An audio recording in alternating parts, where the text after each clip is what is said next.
Hi, everybody. I'm Liam, I'm Faith. And I'm Colleen. and welcome to Fresh Forwards F5i5, talking about the January 2026 release on Ultra.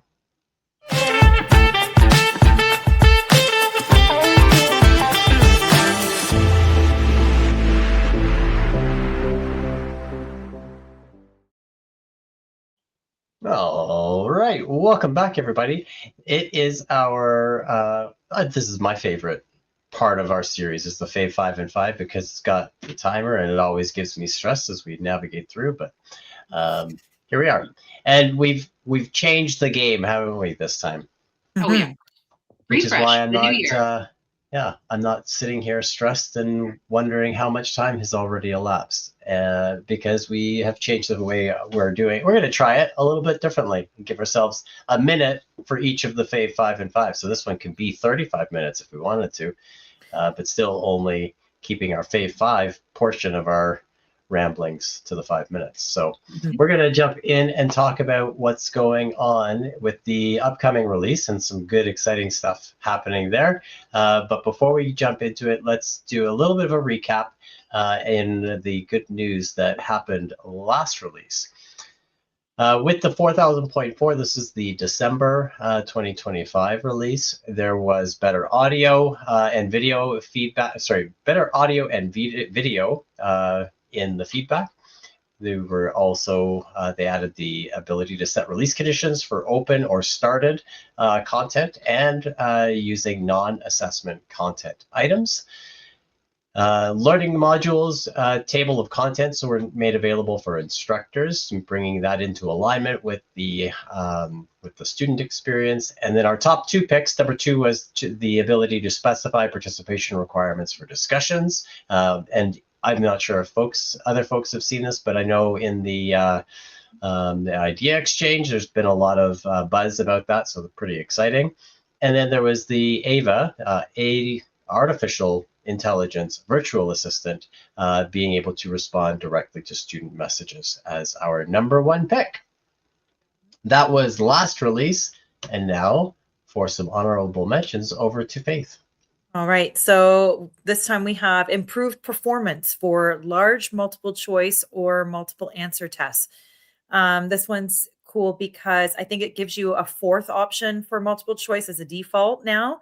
I don't know, lots of different options. You can specify how many answers for multiple answer questions. So lots of cool stuff with that one.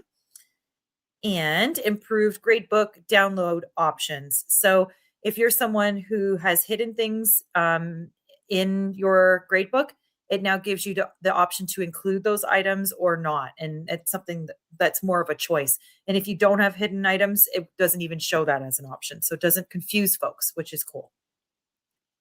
Awesome. So those are our honorable mentions. Didn't quite make our top 5 picks, but let's jump into what did make it. And here's where it gets fun. You're going to see a little timer on the bottom there. So if you want to hold me accountable, ignore what I'm saying and just watch the numbers.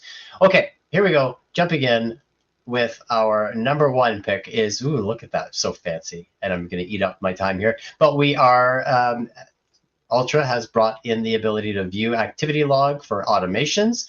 So now instructors can access an activity log in a tab for each automation in their courses by selecting the View Automations from the course assistants on the course content page. The activity log is going to list the action date and time that each automation was triggered, and it will identify the student and item that triggered it. All right. So the next choice was expanded question options for true or false. So that question type now allows a little bit of flexibility, where you can also now choose a yes or no as the response, right or wrong, or agree or disagree. These additional answer options display when you're creating the question type and building a test or in a question bank. When the students answer the question, those options will be there. It'll be there when in grading as well, and students review their submission or graded question. So it's woven into all those areas. Awesome. Bringing us to number 3, and that is the usability improvements for the document block layout. Improved usability and accessibility has been added by restructuring the menu for document block layout. So as it has been, all options for changing the row size or position of a block were just in a single drop-down, or you had to use the drag and drop.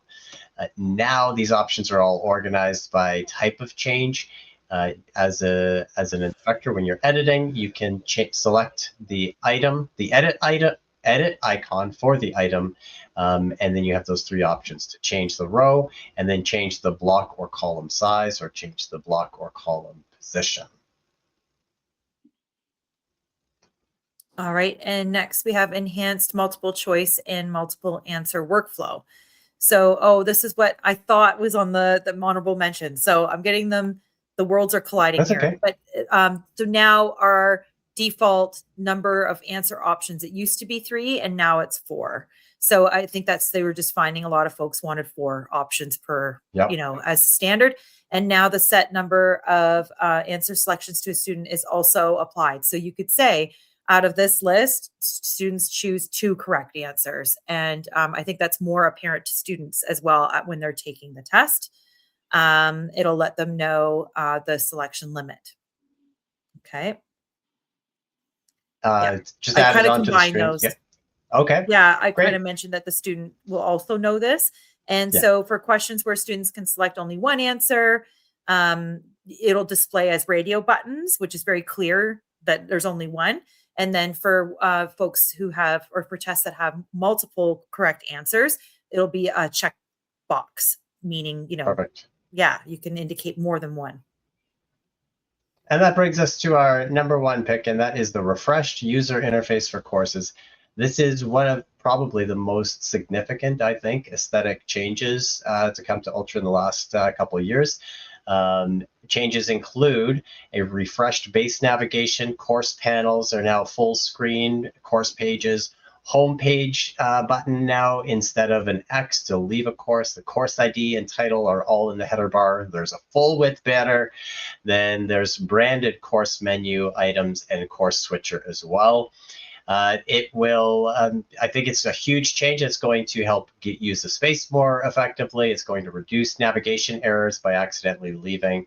It's also going to improve performance, provide clearer context for students, and minimize motion for smoother navigation.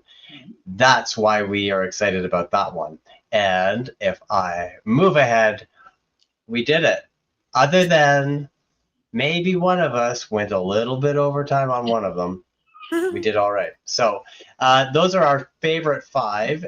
If you want to learn more, we will be taking a closer look at the 2, number 2, which was the multiple choice updates, and the update to The interface. the interface. Thank you. If you found this video helpful, like it, comment, share, and subscribe. Let us know also if you found that the timer was helpful. I liked it personally. I don't know how you guys felt about it, but I thought it gave me a little bit more breathing room. Mm-hmm. And we can actually add some value in these videos. So Great. Yeah. I like the Yeah. timers.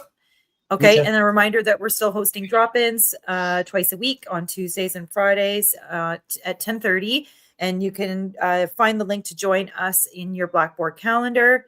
And it's just a virtual link to a Teams meeting. So it's easy peasy to find us. Great. Okay. I think that's it. Well, that's it. Good. These fresh forward, the F5i5 is going to be a lot more relaxed as we leave. It won't be quick to the door. So I think that's it. Stay tuned for our next episodes. Thanks all for joining us. Have a great day. Bye. Bye.